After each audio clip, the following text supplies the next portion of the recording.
చిచి రామచంద్ర మళ్ళో బాంబు వార్త రాశారు కదా మా వాళ్ళు చెప్పలేక నాకే యాష్టకు వస్తుంది.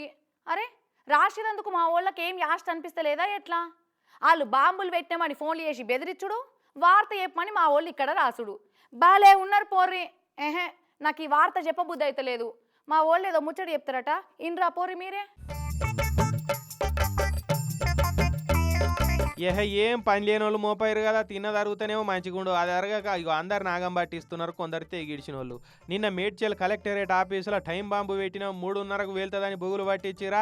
అది అట్లుండగానే ఇలా వరంగల్ జిల్లా కోర్టులో బాంబు పెట్టినామని ఎవడో బటేవాజిగాడు ఫోన్ చేసి బెదిరించిండట. ఇగేమున్నది, పోలీసు వాళ్ళు మళ్ళీ బాంబు డిటెక్టర్ను పట్టుకొని వాసన పసిగట్టే కుక్కలను తీసుకొని కోర్టు కాడికి ఉరుకొచ్చిరు.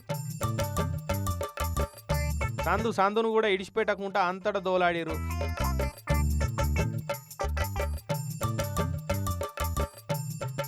అయితే వరంగల్ కోర్టులో బార్ అసోసియేషన్ ఓట్లకు నామినేషన్లు అవుతున్నాయట. వకీలంతా బాగా మందే వచ్చిరు. నిజంగానే ఎవడన్నా బాంబు పెట్టిండా ఎట్లా అని బుగులు పడి వనికి పేరు జరిసేపు.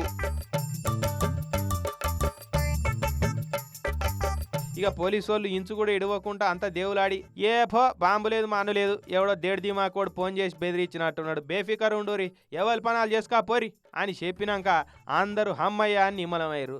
మొరిగే కుక్క గర్వద అన్నట్టు ఫోన్ చేసి బాంబు పెట్టినామని చెప్పిన ముచ్చట్లు ఆయనకి ఇట్లనే తుపేలు అయిపోతున్నాయి పోరి.